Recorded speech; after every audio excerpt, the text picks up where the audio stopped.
Hi, welcome to this Gemini update. This time we have some new features in notebookLM.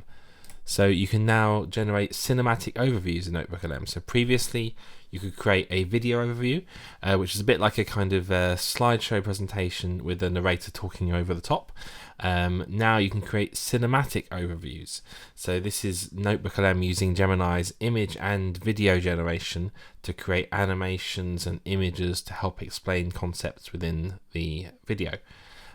So I created a notebook on the evolution of digital tools in local government. So to create a cinematic overview, if you come to the video overview here, you now have this new option here, and you can ask it to create a cinematic overview. You can also put in some prompts in here if you want to describe exactly what parts you wanted to focus on or the style, things like that. You can put that in there, but I just did the basic one, and you click generate. It'll take a little while to make these, maybe 20 minutes or so, but here's one that I made earlier. For decades, we modeled public services as a simple transaction. Government provides a service, and citizens receive it. That model has started to crumble. The modern reality is a highly complex ecosystem. Services are actually delivered through intricate networks of external contractors, local authorities, and third sector actors. This entire operational chain relies on information to function. But historically, that information is hoarded in isolated bureaucratic silos. When data is trapped, the delivery chain breaks down. Solving this ecosystem friction is the mechanical purpose of open data. It operates as the load-bearing infrastructure of modern governance. So you can see how that's very different to how things were before. So much more engaging and some really interesting visuals as well, with things moving, animated parts, things like that. So try it out. So we also have some new options in the infographics section. So you can ask notebookLM to create infographics to explain things in your sources. And now if you come into here, you can choose the visual style for your infographics. So you've got some new templates here that you can use. You can also describe any style that you want in here if you want to give it some prompts in here. But here's an infographic I created on those same sources in the brick style, which is like a Lego style infographic. So that looks good. So another new feature is we now have audio overviews in Google Docs. So previously we had audio overviews in notebookLM, so you could create that podcast with two people talking about your sources, and then we got audio overviews in the Gemini app, which was similar to how it worked in notebookLM, and now we have audio overviews in Google Docs as well, so making it easier to get to these things.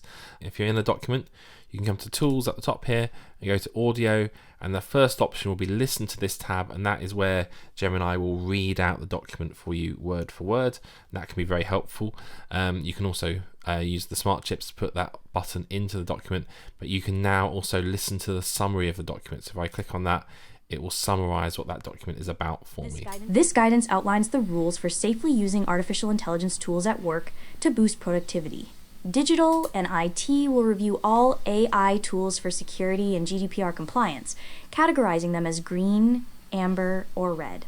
Really helpful if you want to quickly understand the kind of gist of the document in an easy to absorb sort of way. Another new feature is we can now have Gemini help schedule meetings in Gmail.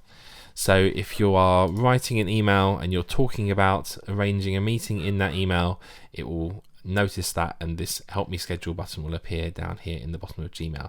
This has been around for a little while, but it was only for one-to-one meetings, but now you can book group meetings using this feature as well. So if I press this button here, it will check the diaries of the people that have been added into this email, and it will make some suggestions of meeting times. So you can choose your duration of the meeting here. So I wanted to only look for 30-minute meetings.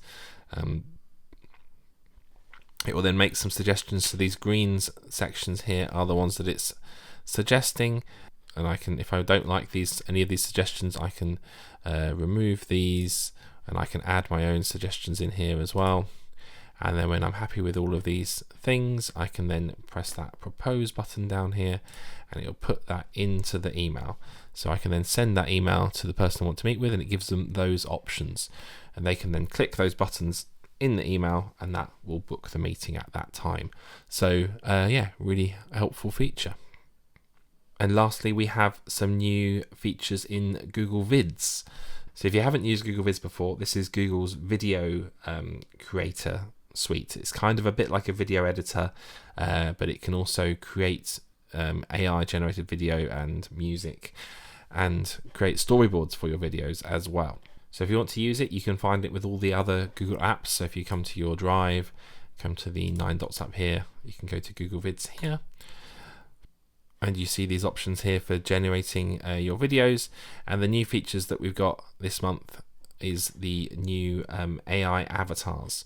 So we've had AI avatars for a little while, but we now have cartoon based AI avatars, which can maybe get over the uncanny valley problem with some of these AI avatars. So if you come onto here, you can choose all of these different actors here, or you can now have more cartoon style ones as well.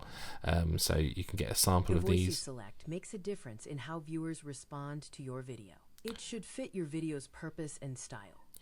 So you can write your script for your video, and you can give it to that avatar to read out your script, and it will read out that script for you. Yes, so that's some more options if you are creating videos here. Another new feature in Google Vids is that they have increased the limits as well. So previously it was limited to 10-minute long videos that you could create in Google Vids. That's now been increased to 30 minutes long, which is much more useful. And also, if you just want to use it as a video editor, which can be helpful because there's not a lot of options on the Chromebooks, if you import a video, so say you've created a meeting recording and you just want to trim it down a little bit, the limit for that is now 95 minutes. So if you drag your video into here, you can then, if you just want to chop off the start and the end 5 minutes, something like that, for your meeting recording, you can now do that as well, and then you can save that as a new video. If you do want to use more of the Google Vids features, then you will need to get that video under 30 minutes to be able to use those features. But still very handy to have. And that's it for this month's Gemini update. Thank you.